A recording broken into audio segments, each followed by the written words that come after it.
सिद्धिदात्री माँ दुर्गा की 9वीं शक्ति की पावन कथा। माँ दुर्गा जी की 9वीं शक्ति का नाम है सिद्धिदात्री। ये सभी प्रकार की सिद्धियों को देने वाली है। नवरात्रि पूजन के 9वें दिन इनकी उपासना की जाती है। इस दिन शास्त्रीय विधि विधान और पूर्ण निष्ठा के साथ साधना करने वाले साधक को सभी सिद्धियों की प्राप्ति हो जाती है। सृष्टि में कुछ भी उसके लिए अगम्य नहीं रह जाता है। ब्रह्मांड पर पूर्ण विजय प्राप्त करने की सामर्थ्य उसमें आ जाती है। मार्कंडेय पुराण के अनुसार अनिमा, महिमा, गरिमा, लघिमा, प्राप्ति, परकाम्य, ईश्वरत्व और वशिष्ठत्व ये 8 सिद्धियां होती है। ब्रह्म वैवर्त पुराण के श्री कृष्ण जन्म खंड में यह संख्या 18 बताई गई है। इनके नाम इस प्रकार है: अनिमा, लघिमा, प्राप्ति, परकाम्य, महिमा, ईश्वरत्व, वशिष्ठत्व, सर्वकामा व साइता, सर्वज्ञत्व, दुर्श्रवण, परकाय परवेशन, वाक् सिद्धि, कल्प वृक्षत्व, सृष्टि, संहार करण सामर्थ्य, अमरतत्व, सर्व न्यायकत्व, भावना सिद्धि। माँ सिद्धिदात्री भक्तों और साधकों को ये सभी सिद्धियां प्रदान करने में समर्थ है। देवी पुराण के अनुसार भगवान शिव ने इनकी कृपा से ही इन सिद्धियों को प्राप्त किया था। इनकी अनुकंपा से ही भगवान शिव का आधा शरीर देवी का हुआ था। इसी कारण वे लोक में अर्धनारीश्वर नाम से प्रसिद्ध हुए। माँ सिद्धिदात्री 4 भुजाओं वाली है। इनका वाहन सिंह है। ये कमल पुष्प पर आसीन होती है। इनकी दाहिना तरफ के नीचे वाले हाथ में कमल पुष्प है। प्रत्येक मनुष्य का यह कर्तव्य है कि वह माँ सिद्धिदात्री की कृपा प्राप्त करने का निरंतर प्रयास करता रहे, उनकी आराधना की ओर अग्रसर हो। इनकी कृपा से अनंत दुख रूप संसार से निर्लिप्त रहकर सारे सुखों का भोग करता हुआ वह मोक्ष को प्राप्त कर सकता है। 9 दुर्गाओं में माँ सिद्धिदात्री अंतिम है। अन्य 8 दुर्गाओं की पूजा उपासना शास्त्रीय विधि विधान के अनुसार करते हुए भक्त दुर्गा पूजा के 9वें दिन इनकी उपासना में प्रवृत्त होते हैं। इन सिद्धिदात्री माँ की उपासना पूर्ण रूप कर लेने के बाद भक्तों और साधकों की लौकिक पारलौकिक सभी प्रकार की कामनाओं की पूर्ति हो जाती है। सिद्धिदात्री माँ के कृपा पात्र भक्त के भीतर कोई ऐसी कामना शेष बचती ही नहीं है जिसे वह पूर्ण करना चाहे। वह सभी सांसारिक इच्छाओं, आवश्यकताओं और स्पृहाओं से ऊपर उठकर मानसिक रूप से माँ भगवती के दिव्य लोकों में विचरण करता हुआ उनके कृपा रस पीयूष का निरंतर पान करता हुआ विषय भोग शून्य हो जाता है। माँ भगवती का परम सानिध्य ही उसका सर्वस्व हो जाता है। इस परम पद को पाने के बाद उसे अन्य किसी भी वस्तु की आवश्यकता नहीं रह जाती। माँ के चरणों का यह सानिध्य प्राप्त करने के लिए हमें निरंतर नियमनिष्ठ रहकर उनकी उपासना करनी चाहिए। माँ भगवती का स्मरण, ध्यान, पूजन हमें इस संसार की आसरता का बोध कराते हुए वास्तविक परम शांतिदायक अमृत पद की ओर ले जाने वाला है। इनकी आराधना से जातक को अनिमा, लघिमा, प्राप्ति, परकाम्य, महिमा, ईश्वरत्व, सर्वकामा वसाइता दूर, श्रवण, पराक्रमा परवेश, वाक् सिद्धि, अमरत्व, भावना सिद्धि आदि समस्त सिद्धियों 9 निधियों की प्राप्ति होती है। आज के युग में इतना कठिन तप तो कोई नहीं कर सकता, लेकिन अपनी शक्ति अनुसार जप तप पूजा अर्चना कर कुछ तो माँ की कृपा का पात्र बनता ही है। प्रत्येक सर्वसाधारण के लिए आराधना योग्य यह श्लोक सरल और स्पष्ट है। माँ जगदम्बे की भक्ति पाने के लिए इसे कंठस्थल कर नवरात्रि में नवमी के दिन इनका जाप करना चाहिए। या देवी सर्वभूतेषु माँ सिद्धिदात्री रूपेण संस्थिता नमस्तत्सै नमस्तत्सै नमस्तत्सै नमो नमः। अर्थ, हे माँ सर्वत्र विराजमान और माँ सिद्धिदात्री के रूप में प्रसिद्ध अम्बे, आपको मेरा बार बार प्रणाम है, या मैं आपको बारंबार प्रणाम करती हूँ। हे माँ मुझे अपनी कृपा का पात्र बनाइए। प्रेम से बोलिए माँ सिद्धिदात्री की जय। प्राचीन समय की बात है। एक दैत्य था। उसने ब्रह्मा जी की कठोर तपस्या की। कई वर्षों की कठिन तपस्या के बाद ब्रह्मा जी प्रकट हुए। ब्रह्मा जी ने उस दैत्य से कहा कि वरदान मांगो। उस दैत्य ने कहा कि हे ब्राह्मण देव, यदि आप हमारी तपस्या से प्रसन्न हैं तो मुझे यह वरदान दीजिए कि गर्भ से उत्पन्न प्राणी मुझे मार ना सके। ब्रह्मा देव ने कहा ठीक है, ऐसा ही होगा। वह दैत्य अपने आप को भगवान समझने लगा, अपने आप को अमर समझने लगा। उस दैत्य ने अपनी दैत्य सेना से कहा कि पृथ्वी पर जाओ और सबको कहो कि सब हमारी पूजा करे, हमें भगवान माने। जो ऐसा ना करे उसे समाप्त कर दो। दैत्य सेना पृथ्वी पर गई और सभी साधु सन्यासी को मार डाला। उधर पृथ्वी पर नारद जी यह सब देख रहे थे। वो शीघ्र ही भगवान विष्णु के पास गए। सारी कहानी नारद जी ने विष्णु जी को बताया। नारद जी ने कहा कि आप जल्दी से अवतार लेकर उस दैत्य का अंत करिए। भगवान विष्णु बोले कि हे देवर्षि नारद, इस बार हम नहीं बल्कि महालक्ष्मी, महासरस्वती एवं पार्वती की शक्तियां अवतार लेंगी। आप इन शक्तियां का आह्वान करिए। देवर्षि नारद ने ऐसा ही किया। तीनों देवियों के तेज पुंज से एक महाशक्ति प्रकट हुई। नारद जी के कहने पर वह शक्ति भगवान विष्णु के पास गई। विष्णु जी ने कहा कि हे देवी, दैत्य का अत्याचार पृथ्वी पर बहुत बढ़ गया है। आप शीघ्र ही उस दैत्य का अंत करिए। विष्णु जी की आज्ञा पाकर माँ शेरावाली ने उस दैत्य का संहार किया। उसके बाद वह वापस भगवान विष्णु के पास गई और बोली कि हे प्रभु, हमारा उद्देश्य पूरा हुआ। अब आप मुझे अपने अंदर समाहित कर लीजिए। भगवान विष्णु बोले कि नहीं देवी, आप मुझ में नहीं समा सकते। आपको धर्म का प्रचार करना है। आप राजा रत्नाकर के यहाँ पुत्री के रूप में जन्म लीजिए। मैं वहाँ आपको जल्द ही मिलूंगा। राजा रत्नाकर के यहाँ माता ने जन्म लिया। पूरे राज्य में खुशी का माहौल था। राजा रत्नाकर ने अपनी पुत्री का नाम त्रिकूटा रखा। त्रिकूटा बचपन से ही भगवान विष्णु की बहुत बड़ी भक्त थी। वह सुबह शाम दिन रात केवल भगवान विष्णु की ही पूजा करते थे। नारद जी ने त्रिकूटा से कहा कि भगवान विष्णु ने राम के रूप में राजा दशरथ के यहाँ जन्म लिया है। वह अपनी पत्नी सीता माता के साथ 14 वर्ष के वनवास के लिए निकले हैं।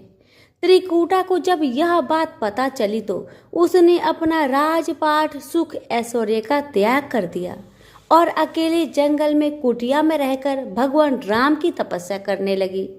पार्वती जी ने भगवान राम की परीक्षा लेने की सोची। वह राम के सामने माता सीता का रूप रखकर आई, लेकिन राम ने माता पार्वती को पहचान लिया।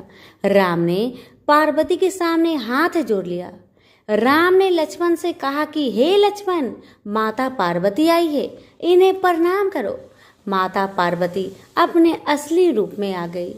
पार्वती जी ने भगवान राम से कहा कि त्रिकूटा आपकी तपस्या कर रही है, आप उसे शीघ्र ही दर्शन दे। भगवान राम ने कहा कि जो आपकी आज्ञा माता, मैं त्रिकूटा का दर्शन अवश्य दूंगा। राम हनुमान के साथ त्रिकूटा के पास गए। त्रिकूटा ने भगवान राम से कहा कि हे राम, मैं आपको पति रूप में पाना चाहती हूँ। राम ने त्रिकूटा से कहा कि देवी, इस जन्म में तो मैं किसी का हो चुका हूँ, इस जन्म में ऐसा संभव नहीं है। भगवान राम ने कहा कि लंका से लौटते समय मैं तुम्हारे पास जरूर आऊंगा। यदि तुमने मुझे पहचान लिया तो मैं तुम्हारी इच्छा अवश्य पूरी करूंगा, तब तक तुम मेरी प्रतीक्षा करना। त्रिकूटा ने कहा ठीक है भगवान, मैं आपकी प्रतीक्षा करूंगी। यह कहकर भगवान राम वहां से चले गए। जब भगवान राम रावण का वध करके अपने पुष्पक विमान से लौट रहे थे कि अचानक रास्ते में ही भगवान राम का विमान रुक गया। माता सीता ने भगवान राम से कहा कि ऐसी कौन सी शक्ति है जिसने आपके विमान को रोक दिया। राम ने सीता से कहा कि ये भक्ति की शक्ति है। मैंने अपने एक भक्त को दर्शन देने का वचन दिया है। यह कहकर राम हनुमान के साथ वेश बदलकर त्रिकूटा के पास गए, लेकिन त्रिकूटा उस भेष में भगवान राम को नहीं पहचान पाई, इसलिए त्रिकूटा भगवान राम की प्रतीक्षा में फेल हो गई। त्रिकूटा ने राम से कहा कि मैं आपके बिना कैसे जीऊंगी। राम ने कहा कि हे देवी, तुम्हारा अवतार धर्म की रक्षा तथा पापियों का संहार करने के लिए हुआ है। मैं कलयुग में कल की अवतार लूंगा, फिर मैं तुम्हारी इच्छा अवश्य पूरी करूंगा। अभी तुम हिमालय के समीप जम्बू कटरा के पास जाओ। वहां पर महाकाली, महालक्ष्मी और महासरस्वती विराजमान है। वहां पर तुम भी जाकर निवास करो। आज से तुम वैष्णो देवी के नाम से जानी जाओगी। भगवान राम की आज्ञा पाकर त्रिकूटा हिमालय के त्रिकूट पर्वत पर जाकर निवास करने लगी। तो सभी प्रेम से बोलिए वैष्णो माता की जय। माँ मनसा देवी को नाग माता तथा विष की देवी के नाम से जाना जाता है और उनके चारों ओर सर्प व नाग सदैव उनकी रक्षा के लिए विद्यमान रहते हैं। उनका आसन हंस है तथा उनके एक हाथ में सफेद और दूसरे में लाल कमल पुष्प मौजूद है। ऐसा माना जाता है कि माँ मनसा देवी की कृपा जिस व्यक्ति पर होती है उसे कभी भी नाग दंश का सामना नहीं करना पड़ता है, और यदि किसी व्यक्ति पर नाग दोष है तो वह दोष भी मनसा देवी की कृपा से समाप्त हो जाता है। मनसा देवी को भगवान शिव की पुत्री कहा जाता है तथा उन्हें महर्षि कश्यप की मानस पुत्री भी कहा जाता है।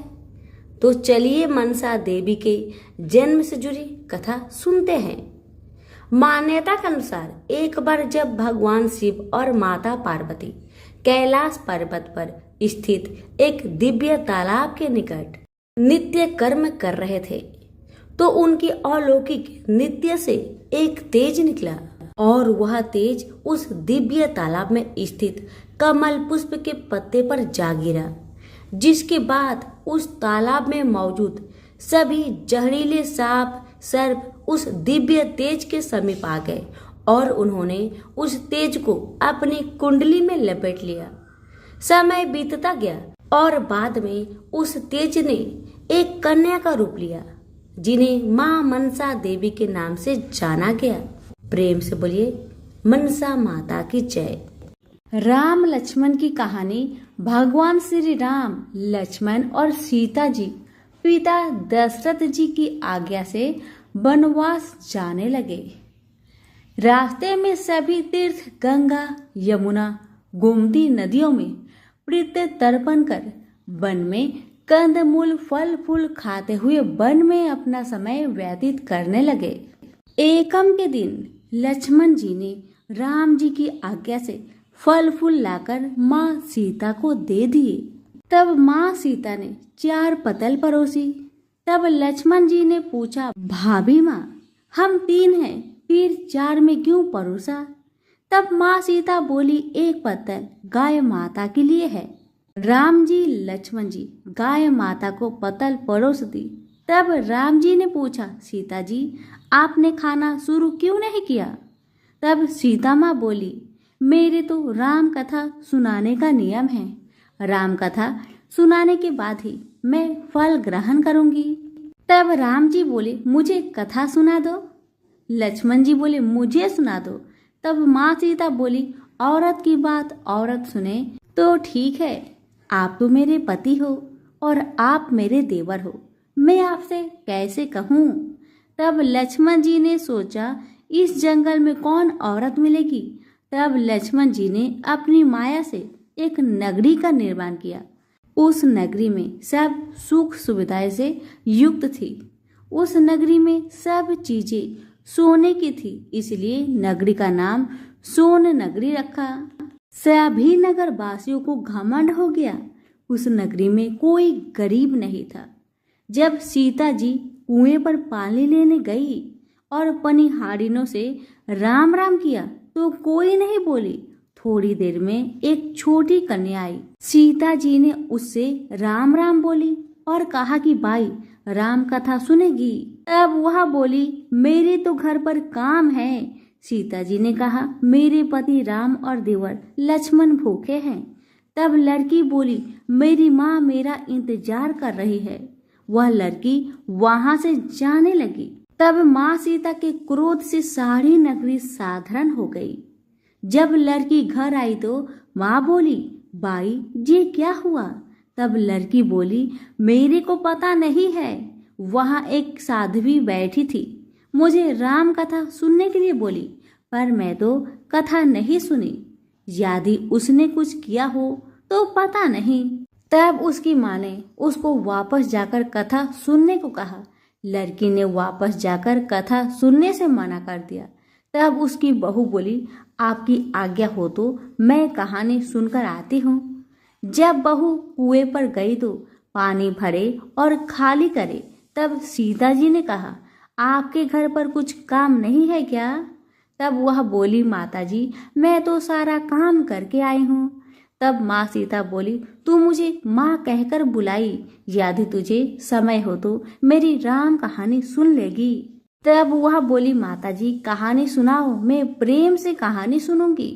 चंदन चौकी मोतिहार, राम कथा महारे हिडवेरो आधार। राम कथा सुनाऊं, राम ने मनाऊं, राम कहे तो परदेश में जाऊं।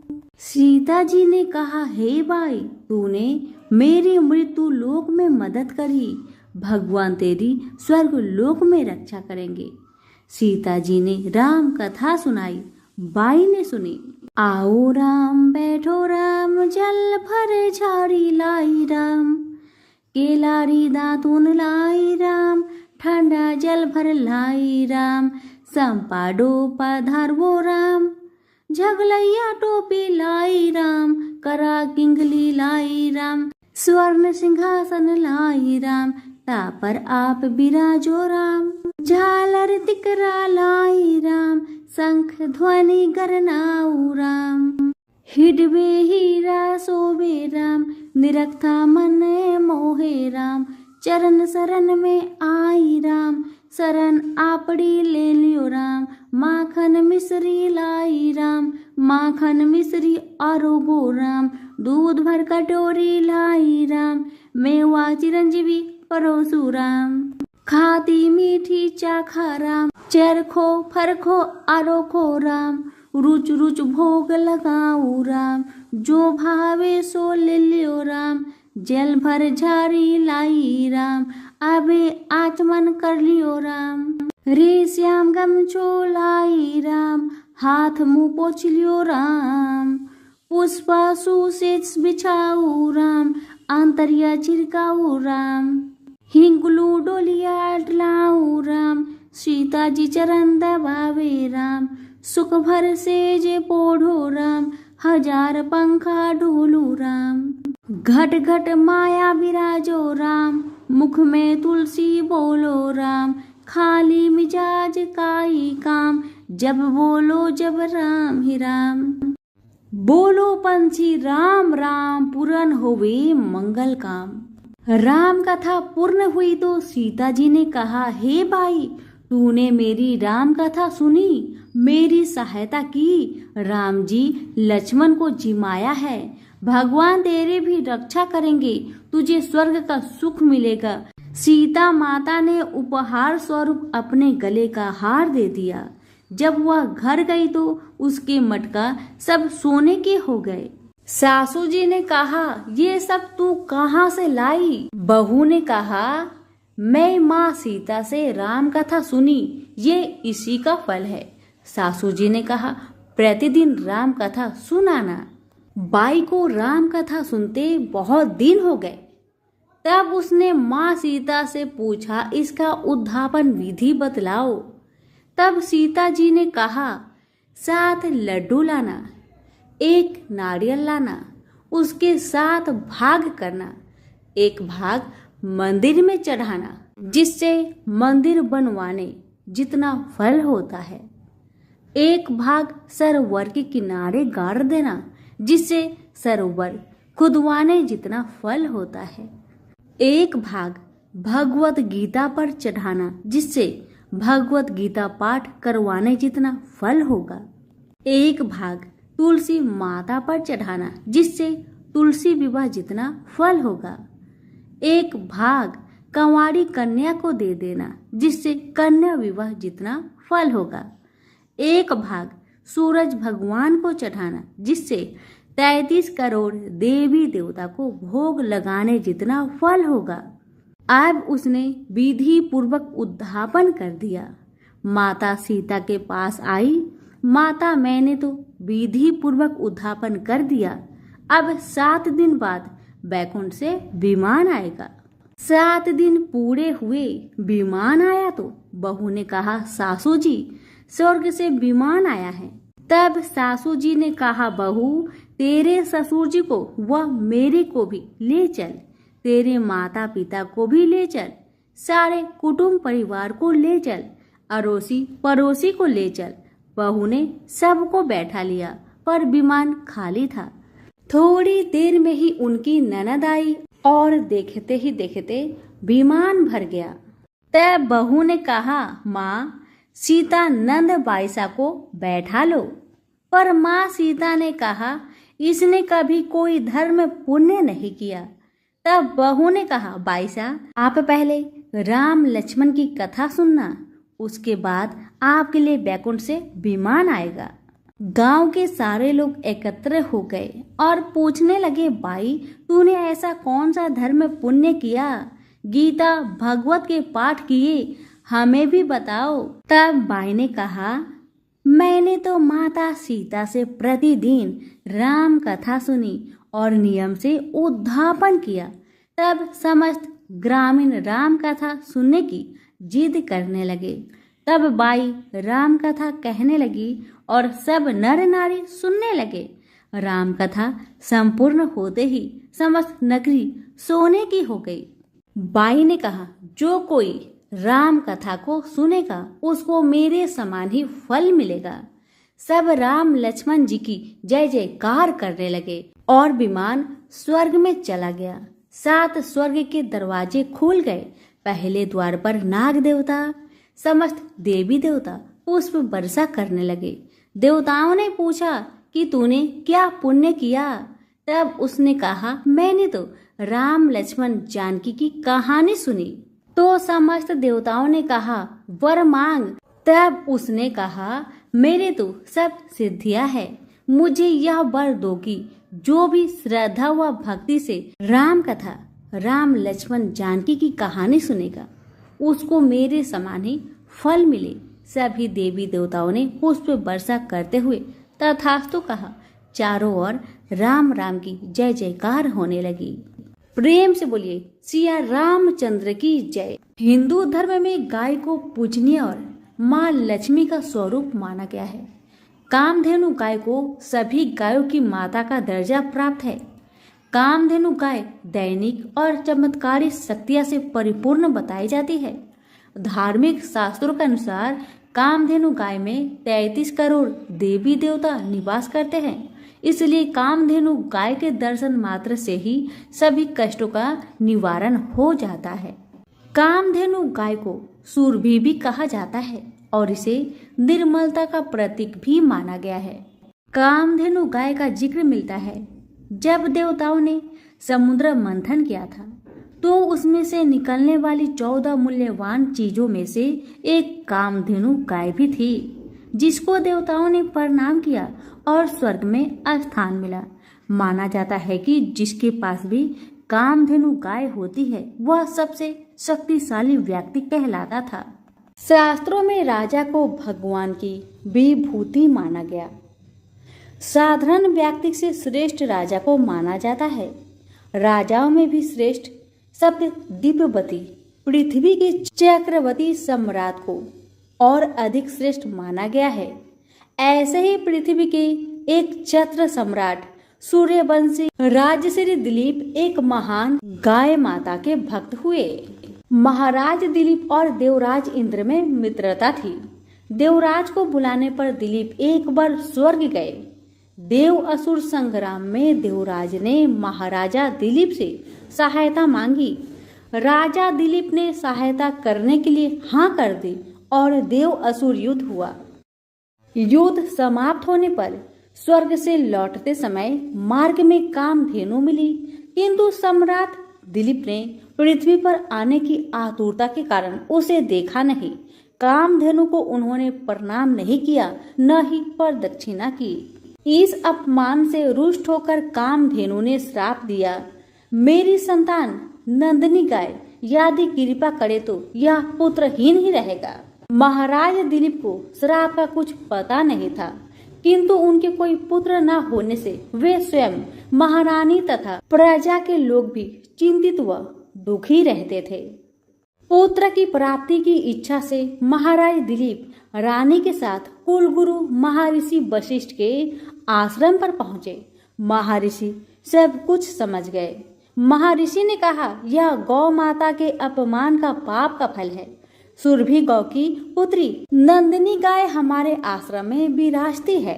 महर्षि ने आदेश दिया, कुछ काल आश्रम में रहो और मेरी कामधेनु नंदिनी की सेवा करो। महाराज ने गुरु की आज्ञा स्वीकार कर ली। महारानी सुदक्षिणा प्रातःकाल उस गौ माता की भली भांति पूजा करती। आरती उतारकर नंदिनी को पति के संरक्षण में वन में चराने के लिए विदा करती।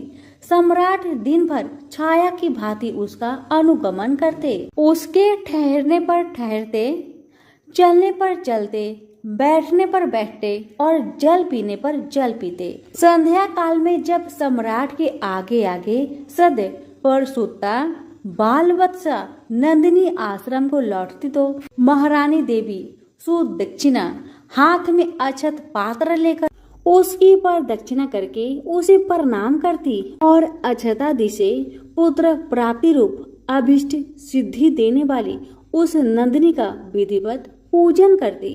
अपने बच्चे को यथेच पान कराने के बाद दुहली जाने पर नंदिनी की रात्रि में दंपति पुनः परिचर्या करते। अपने हाथों से कोमल हरित सल्प कवच खिलाकर उसकी परितृप्ति करते और उसके विश्राम करने पर शयन करते। इस तरह उसकी परिचर्या करते 21 दिन बीत गए। एक दिन वन में नंदिनी का अनुराग करते महाराज दिलीप की दृष्टि क्षण भर आरण्य की प्रकृति सुंदरता में अटक गई कि तभी उन्हें नंदिनी का आर्तनाद सुनाई दिया। वह एक भयानक सिंह के पंजों में फंसी छटपटा रही थी। उन्होंने आक्रमण सिंह को मारने के लिए अपने तरकस से तीर निकालना चाहा, किंतु उनका हाथ झटपट निश्चेष्ट होकर वहीं अटक गया। वे चित्रलेखे से खड़े रह गए और भीतर ही भीतर छटपटाने लगे। तभी मनुष्य के वाणी में सिंह बोला, उठ राजन, तुम्हारे शस्त्र सांधन का श्रम उसी तरह व्यर्थ है जैसे वृक्षों को उखाड़ देने वाला परभंजन पर्वत से टकराकर व्यर्थ हो जाता है। मैं भगवान शिव के गण निकुंभ का मित्र कुंभ भोदर हूँ। भगवान शिव ने सिंह वृत्ति देकर मुझे हाथी आदि से इस वन के देवदारुओं की रक्षा का भार सौंपा है। इस समय जो भी जीव सर्वप्रथम मेरी दृष्टि पथ में आता है, वह मेरा भक्ष्य बन जाता है। इस गाय ने इस संरक्षित वन में प्रवेश करने की अनधिकार चेष्टा की है और मेरे भोजन की बेला में यह मेरे सम्मुख आई है, अतः मैं इसे खाकर अपनी सुधा शांत करूंगा। तुम लज्जा और गलानी छोड़कर वापस लौट जाओ। किंतु परंतु ककातर दिलीप भय और व्यथा से छटपटाती नेत्रों से अविरल अश्रुधारा बहाती नंदिनी को देखकर और उस संध्या काल में अपनी माँ की ओठ कष्टा से प्रतीक्षा करने वाले उसके दूध मुहे बछड़े का स्मरण कर करुणा विचलित हो उठे। नंदिनी का मातृत्व उन्हें अपने जीवन से कहीं अधिक मूल्यवान जान पड़ा और उन्होंने सिंह से प्रार्थना की कि वह उनके शरीर को खाकर अपनी भूख मिटाओ और बाल बच्चा नंदिनी को छोड़ दो। सिंह ने राजा के इस अद्भुत प्रस्ताव का उपहास करते हुए कहा, राजन, चक्रवर्ती सम्राट हो, गुरु को नंदिनी के बदले करोड़ों दूधार गौ देकर प्रसन्न कर सकते हो। अभी तुम युवा हो, इस तुच्छ प्राणी के लिए अपने स्वस्थ सुंदर शरीर और यौवन की अवहेलना कर जान की बाजी लगाने वाले सम्राट लगता है तुम अपना विवेक खो बैठे हो। यदि प्राणियों पर दया करने का तुम्हारा व्रत ही है तो भी आज यदि इस गाय के बदले मैं तुम्हें खा लूंगा तो तुम्हारे मर जाने पर केवल इसकी ही विपत्तियों से रक्षा हो सकेगी और यदि तुम जीवित रहे तो पिता की भांति संपूर्ण प्रजा की निरंतर विपत्तियों से रक्षा करते रहोगे। इसलिए तुम अपने सुख भोक्ता शरीर की रक्षा करो। स्वर्ग प्राप्ति के लिए तप त्याग करके शरीर की कष्ट देना तुम जैसे अमित ऐश्वर्यशाली के लिए निर्थक है। स्वर्ग, अरे वह तो पृथ्वी पर है जिसे सांसारिक वैभव विलास के समग्र साधन उपलब्ध है, वह समझो कि स्वर्ग में ही रह रहा है। स्वर्ग का काल्पनिक आकर्षण तो मात्र विपिनों के लिए ही है, संपन्नों के लिए नहीं। इस तरह से सिंह ने राजा को भ्रमित करने का प्रयत्न किया। भगवान शंकर के अनुचर सिंह की बात सुनकर अत्यंत दयालु राजा दिलीप ने उसके द्वारा आकांत नंदिनी को देखा तो आश्रुपूरित कातर नेत्रों से उनकी ओर देखते हुए प्राण की रक्षा की याचना कर रही थी। राजा ने क्षत्रियत्व के महत्व को प्रतिपादित करते हुए उत्तर दिया, नहीं सिंह, नहीं, मैं गौ माता को तुम्हारा भक्ष्य बनाकर नहीं लौट सकता। मैं अपने क्षत्रियत्व को क्यों कलंकित करूं? क्षत्रिय संसार में इसलिए प्रसिद्ध है कि वे विपत्ति से औरों की रक्षा करते हैं। राज्य का भोग भी उनका लक्ष्य नहीं, उनका लक्ष्य है तो लोक रक्षक से कीर्ति अर्जित करना। निंदा से मालिन प्राणियों और राज्य को तो वे तुच्छ वस्तुओं की तरह त्याग देते हैं। इसलिए तुम मेरे यश शरीर पर दयालु हो जाओ, मेरे भौतिक शरीर को खाकर उसकी रक्षा करो, क्योंकि यह शरीर तो नरसेवर है, मरण धर्मा है। इसलिए इस पर हम जैसे विचारशील पुरुष की ममता नहीं होती। हम तो यश शरीर के पोषक है। जहाँ मांस का शरीर न भी रहे परंतु गौ रक्षा से मेरा यश शरीर सुरक्षित रहेगा। संसार यही कहेगा कि गौ माता की रक्षा के लिए एक सूर्य वंश के राजा ने प्राण की आहुति दे दी। एक चक्रवर्ती सम्राट के प्राणों से भी अधिक मूल्यवान एक गाय है। सिंह ने कहा, अगर आप अपना शरीर मेरा आहार बनाना ही चाहते हैं तो ठीक है। सिंह के स्वीकृति देने पर राजश्री दिलीप ने शस्त्रों को फेंक दिया और उसके आगे अपना शरीर मांसपिंड की तरह खाने के लिए डाल दिया और वे जाके सिर झुकाए आक्रमण की प्रतीक्षा करने लगे। तभी आकाश से विद्याधर उन पर पुष्प वृष्टि करने लगे। नंदिनी ने कहा, हे पुत्र उठो। यह मधुर दिव्य वाणी सुनकर राजा को महान आश्चर्य हुआ और उन्होंने वत्सलमयी जननी की तरह अपने स्तनों से दूध बहाती हुई नंदिनी गौ को देखा, किंतु सिंह दिखलाई नहीं दिया। आश्चर्यचकित दिलीप से नंदिनी ने कहा, हे सत्पुरुष, तुम्हारी परीक्षा लेने के लिए मैंने ही माया स्व सिंह की सृष्टि की थी। महर्षि वशिष्ठ के प्रभाव से यमराज भी मुझ पर प्रहार नहीं कर सकता, तो अन्य सिंहादि की क्या शक्ति है। मैं तुम्हारी गुरु भक्ति से और मेरे प्रति प्रदर्शित दया भाव से अत्यंत प्रसन्न हूँ। तुम वर मांगो। तुम मुझे दूध देने वाली मामूली गाय मत समझो, अपितु संपूर्ण कामनाओं पूरी करने वाली कामधेनु जानो। राजा ने दोनों हाथ जोड़कर वंश चलाने वाले अंत कीर्ति पुत्र की याचना की। नंदिनी ने तथास्तु कहा। उन्होंने कहा, राजन, मैं आपकी गौ भक्ति से अत्यधिक प्रसन्न हूँ। मेरे स्तनों से दूध निकल रहा है, उसे पत्ते के दोनों से दुहकर पी लेने की आज्ञा गौ माता ने दी और कहा, तुम्हें अत्यंत प्रतापी पुत्र की प्राप्ति होगी। राजा ने निवेदन किया, माँ, बछड़े के पीने तथा होम आदि अनुष्ठान के बाद बचे हुए तुम्हारे दूध को मैं पी सकता हूँ। दूध पर पहला अधिकार बछड़े का है और द्वितीय अधिकार गुरु जी का है। राजा ने धैर्य ने नंदिनी के हृदय को जीत लिया। प्रसन्न मना कामधेनु राजा के आगे आगे आश्रम लौट आई।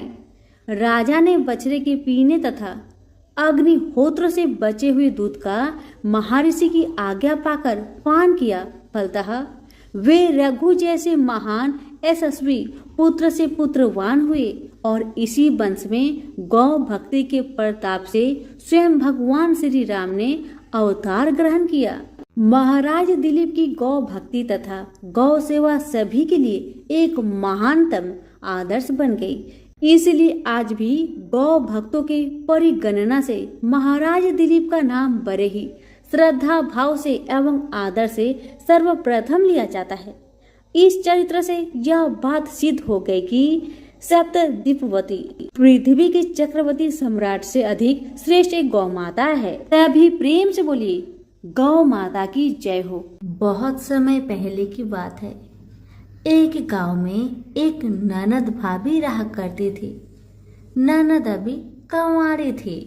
उस परिवार में ननद, भाभी और भाई, इन तीनों के अलावा और कोई भी नहीं रहता था।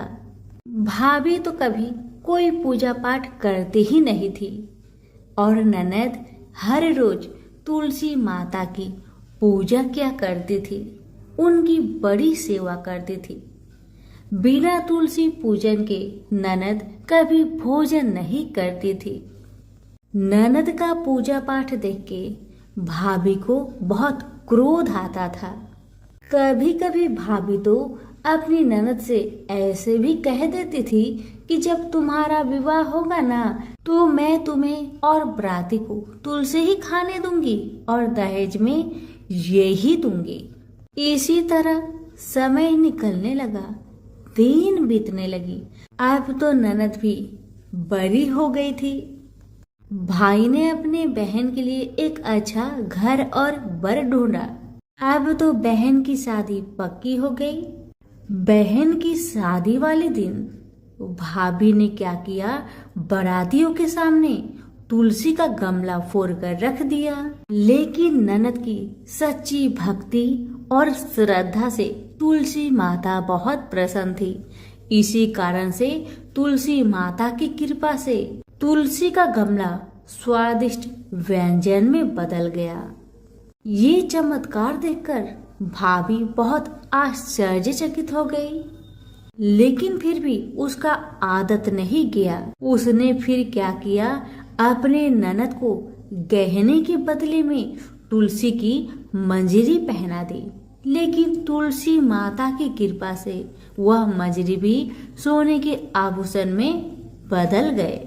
ये देखकर भी भाभी बहुत हैरान हुई, मगर फिर भी अपनी करतूत करनी न बंद किया। उसने फिर वस्त्रों के स्थान पर तुलसी का जनेऊ रख दिया। लेकिन तुलसी माता की कृपा से वह तुलसी का जनेऊ रेशमी और सुंदर वस्त्र में बदल गया।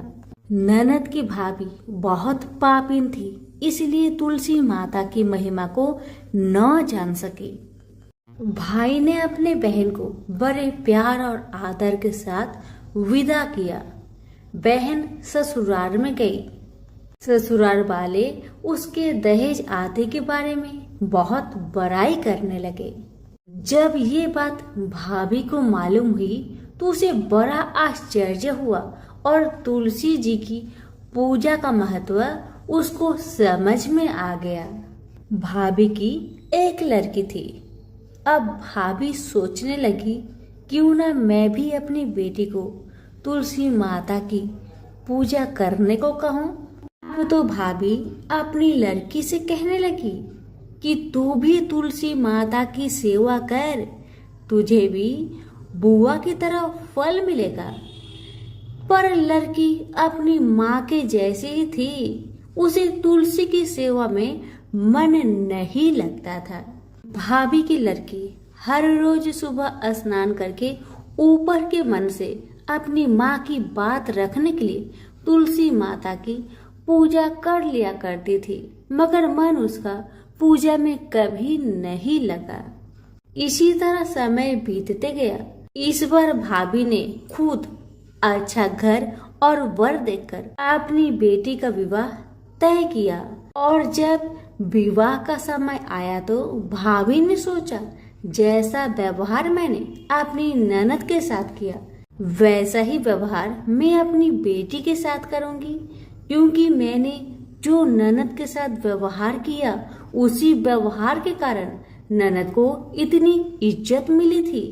क्यों ना मैं भी अपनी लड़की के साथ वैसा ही व्यवहार करूं। अब जैसे ही बाराती वाले आए, भाभी ने तुलसी जी का गमला को फोड़कर बाराती के सामने रख दिया, परंतु इस बार मिट्टी मिट्टी ही रही। मंजरी व पत्ते भी अपने पूर्व रूप में ही रहे तथा जनेऊ भी जनेऊ ही रहा। सभी बाराती भाभी की बुराई करने लगे। ससुराल में भी लड़की की और उसकी माँ की बहुत बुराई हो रही थी। भाभी को अपनी ननद से बहुत जलन होता था। इस कारण भाभी अपनी ननद को बहुत कम ही घर पर बुलाया करती थी। पर भाई अपने बहन को बहुत मानता था। भाई ने एक दिन सोचा, बहन की शादी किए हुए बहुत साल हो गए, क्यों ना मैं अपने बहन से मिलकर आऊं, उसके ससुराल जाऊं। अब भाई ने अपनी इच्छा अपनी पत्नी को बताया। पत्नी से कहा, कुछ सौगात ले जाने के लिए कुछ दो। बहन का घर जाऊंगा, खाली हाथ कैसे जाऊं, कुछ हो तो मुझे दो। भाभी ने क्या किया, गुस्से से जुआर एक थैले में भरकर कहा, लो इसी को लो और अपनी बहन के घर ले जाओ। मेरे पास और कुछ नहीं है, यही है, इसी को ले जाओ। बेचारा पति दुखी मन से चल दिया, वही जुआर भरे थैले को लेकर, और मन ही मन में सोचते जा रहा था, भला कोई भाई अपने बहन के ससुराल में जुआर ले जाता है। यही सोचते सोचते भाई बहन के ससुराल की तरफ जा रहा था। उसने सोचा, ये जुआर बहन के ससुराल ले जाऊंगा तो लोग क्या कहेंगे, क्यों ना मैं इसे गाय को खिला दूं। भाई जब बहन के नगर के समीप पहुंचा और उसने एक गौशाला में गाय के सामने जुआर का थैला उलट दिया। जुआर को उलटता देखकर तब गौपालक ने कहा, ए भाई तुम ये क्या कर रहे हो, सोना मोती गाय के आगे क्यों डाल रहे हो। भाई ने जब नीचे देखा तो सचमुच हीरे मोती सोना चांदी जगमगा रहे थे। भाई ने तुलसी माता के चमत्कार को जान लिया और जोर जोर से तुलसी माता की जयकारा लगाने लगा और सारी कहानी उस गौपालक को बताया। सोना चांदी हीरा मोती थैले में भरकर बहुत प्रसन्न मन से अपने बहन के घर गया। बहन भाई को देखकर बहुत प्रसन्न हुई और अपनी भाई की बहुत आवभगत की। भाई ने अपनी बहन की सास ससुर से आज्ञा लेकर अपनी बहन को घर लेकर आया और रास्ते में सारी कहानी बताते आ रहा था कि कैसे भाभी ने ज्वार भरकर थैले में दिए थे और तुलसी माता की कृपा से कैसे ये ज्वार हीरे मोती सोने चांदी में बदल गए। भाई को तुलसी माता का महिमा पता चल गया था। अब भाई और बहन घर आकर अपनी भाभी को सारी कहानी बताते हैं और तुलसी माता की महत्व को समझाते हैं और पूजन करने का फल उसे भी बताते हैं। अब तो भाई और भाभी और उसकी बेटी तीनों जन मिलकर हर दिन तुलसी माता का पूजन किया करते थे और तुलसी माता भी उनके पूजन से प्रसन्न होकर उनके घर में अन्न धन के भंडार भर दिए और भाभी की बेटी को भी अच्छा घर और वर मिला। तो सभी मिलकर बोलिए तुलसी मैया की जय हो।